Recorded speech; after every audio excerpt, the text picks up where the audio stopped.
मेरा नाम है अरविंद काला और मैं दिल्ली शहर में रहता हूँ। रिया चक्रवर्ती बेचारी को गिरफ्तार कर लिया। क्यों? क्योंकि उसने गांजा पिया। तो गांजा पिया तो क्या हो गया? बॉलीवुड की एक 28 साल की हसीना अगर गांजा नहीं पिएगी तो गंगा पर जाकर भजन गाएगी। गांजा पिया तो क्या किया? तो हमारे जमाने में मैं सेंट स्टीफेंस का स्टूडेंट था, सैकड़ों बच्चे पीते थे और आज भी वो ये आलम है हिंदुस्तान में।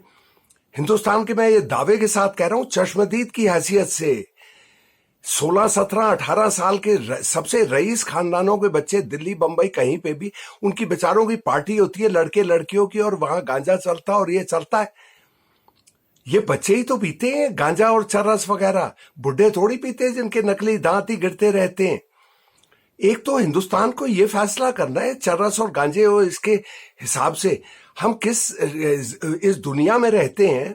तो हम अरेबिया और ये ईरान और इस तरफ हम जाना चाहते हैं, दूसरी तरफ अमेरिका और ब्रिटेन की तरफ। देखिए, सऊदी अरेबिया, ईरान और अफगानिस्तान में सीधी सादी बात है, आपका छोटा सा जुर्म हो जाए तो आपका खोपड़ा अलग कर देते हैं।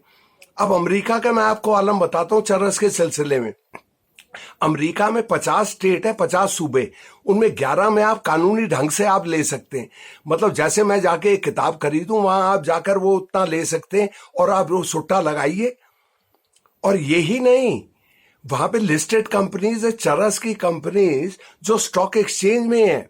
आजकल तो वो मुकेश अंबानी साहब की जियो का बड़ा बोलबाला हो रहा है कि भाई मैं 20 साल के शेयर्स लूंगा तो मेरे बढ़ेंगे। वहां पे अमेरिका में जो कंपनीज हैं चरस और गांजे की, वो लिस्टेड है स्टॉक एक्सचेंज में बाकायदा, जिनका करोड़ों का नहीं अरबों खरबों का वो फायदा होता है। तो ये है अमेरिका का आलम। कनाडा में कोई भी ले सकता है। जैसे हम फ्लिपकार्ट से हथौड़ा मंगवा सकते हैं, वहां का वो कैनेडियन है, वो फ्लिपकार्ट से अपने फ्लिपकार्ट से घर में गांजा मंगवा सकता है। ऑस्ट्रेलिया की राजधानी है कैनबेरा, वहां पर कोई भी ऑस्ट्रेलियन 50 ग्राम रख सकता है अपने पास यही गांजा। यही नहीं, उसको पौधे भी अलाउड हैं, 2 पौधे। जैसे कि भाई यार मुझे अंडे चाहिए तो मैं मुर्गी पाल लेता हूं, तो वहां कहते हैं यार तुझे गांजा चाहिए तो 2 पौधे पाल ले और वहां घर में तोड़ तोड़ के तू पी लेना। ये है गोरों का आलम, जो हमारे लिए मक्का है, जो हम हिंदुस्तानी मरते हैं वहां जाने के लिए और बस जाने के लिए कि वहां पहुंचे। तो यही नहीं, वो हर जगह जर्मनी वगैरह। अब मैं आपको हॉलैंड का किस्सा बताता हूँ। हॉलैंड, द नेदरलैंड, जो स्कैंडिनेविया, यूरोपियन स्कैंडिनेविया का सबसे बढ़ा हुआ मुल्क है। उनके कॉफी शॉप से जो मशहूर हैं, जहां पे सुट्टे लगाए जाते हैं, वहां पे आप तंबाकू की सिगरेट नहीं पी सकते, लेकिन आप गांजे की सिगरेट पी सकते हैं। और पिछले 53 साल से वहां इस हिसाब है कि इस तरह से गांजे का हिसाब किताब है कि वो लीगल नहीं है, लेकिन किसी को परवाह नहीं रहती। सबको मालूम रहता है कि वो वहां पे वो पीते। जर्मनी वगैरह हर जगह ये आलम है, कोई किसी को परवाह ही नहीं। लेकिन हिंदुस्तान में उसके बेचारी रिया पिल्ले के पीछे पड़ गए। तूने अच्छा अब चक्की पीस, अगर 1 साल की सजा हुई तो चक्की पीस। और ये टीवी एंकर अर्नाब गोस्वामी के वो सारे रिश्तेदार आग बबूली हो रही हैं, औरतें और ये वगैरह वगैरह, जैसे पता नहीं क्या जुर्म हो गया। 28 साल की हसीना अगर चरस नहीं पिएगी, गांजा पिएगी, सभी पीते हैं। मैं पीता था, सब पीते हैं, आज भी पीते हैं, हजारों नहीं लाखों। मैं चश्मदीद की हैसियत से बोल रहा हूं। तो इसको अंदर कर दो, उसको अंदर कर दो, ड्रग सिंडिकेट। अरे ये सेल बताऊं किस तरह से होती है। 5-6 दोस्त होते थे, रमेश, नरेश, निशितान, सीता, रीटा वगैरह वगैरह, कहते थे यार ये अच्छा यार अशोक तू ले आ यार, 4-5 हजार की ले आ, बांट लेंगे। वो 4-5 हजार की ले आता है, वो शाम को सुट्टे लगाते, हर लड़का लड़की को कोई 300 उसको देता है, कोई 500 देता है, इस तरह से।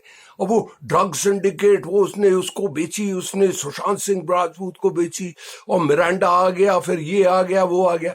अरे जवान बच्चे हैं यार। अच्छा, हिंदुस्तान में एक चीज हमें याद रखनी चाहिए, 27 साल से नीचे के 650 मिलियन है, मतलब 65 करोड़ लोग हैं। ये रिया पिल्ले की उम्र के, उसके छोटे और उसके ज्यादा छोटी उम्र के, यही तो पीते रहते हैं।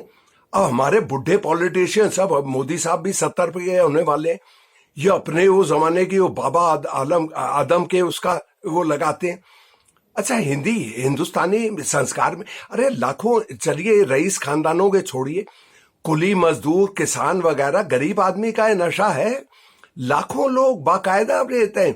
और ये जो हमारे वो जो गेरुए वो साधु वगैरह होते हैं, किसी की पोटली में आप जाकर देखिए, खाना आपको मिलेगा नहीं, चावल आपको मिलेगा, पानी नहीं, लेकिन चिलम जरूर मिलेगी। ये तो हमारे वो हिंदू धर्म का एक हिस्सा है। तभी तो शिव जी की बूटी भी कहा जाता है। और जो साधु है वो सचमुच ये सोचता है कि वो दो चार सुट्टे मार कर वो भगवान के करीब आ जाता है इस तरह से। क्योंकि इसमें सच्ची बात है, माफ करिए, ये गांजे और चरस में एक THC एक चीज होती है जिससे आपके दिमाग की एक सोच बदल जाती है। अच्छा, इंसान की ये फितरत में है, उसकी प्रकृति में है कि वो मजा ढूंढता है, नशा ढूंढता है, लुत्फ ढूंढता है, मधोशी ढूंढता है। तो तभी तो शराब पीता है। और ये जैसे मैंने पहले भी कहा, कोई खरगोश और कछुआ थोड़ी कहते हैं चलो यार 2 सुट्टे लगा लेते हैं, यार आज मैं खुश हूं तो 2 घूंट लगा लेते हैं, एक पौवा हो जाए। तो इंसान ही करता है ये। तो इंसान की जो फितरत में ये है कि इस तरह से नशा ढूंढना, तो उसी के लिए आपको उसको दंड दे रहे हैं। किस लिए दे रहे हैं भाई?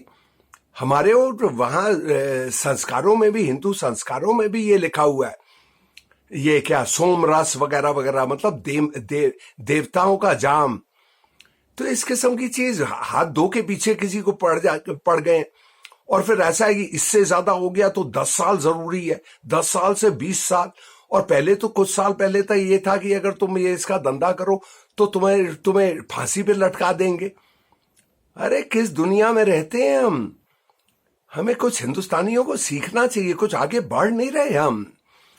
आप ये बाकी देखिए, जर्मनी, फिनलैंड, उरुग्वे, यहां वहां हर जगह किसी को परवाह नहीं है। आपको बियर पीनी है बियर पीजिए, विस्की पीनी है विस्की पीजिए, चरस गांजा पीना है पीजिए।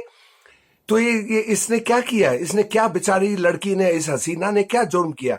डाका डाला, आपकी किडनी खिसकाई है? क्या किया? कुछ नहीं किया। धोखाधड़ी करी है, फरेब किया है, NPA वो बैंक का पैसा चुराया, कुछ नहीं। 2 सुट्टे बेचारी ने 28 साल की लड़की को लगाई और आज उसके बाप को भी ले लिया, उसकी माँ को भी ले लिया, उसके भाई को भी ले गए। वो बेचारा ब्राह्मण, उसका बाप कह रहा है कि यार मैं मिडिल क्लास फैमिली खानदान का हूं और मेरा नाश कर दिया इन्होंने। नाश तो कर ही दिया। ये इंसाफ है हमारा? अरे हद हो गई यार, कुछ तो किस शर्म करे हिंदुस्तान। अच्छा जनाब, ये मैं अपने नाजरीन से एक वही फरमाइश कर रहा हूं, एक तो अगर आपको मेरी बात पसंद आई तो अपने सब दोस्तों को भेजिए, दोस्त नहीं है तो दुश्मनों को तो भेज ही लीजिए।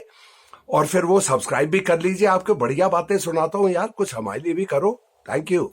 खुदा हाफिज।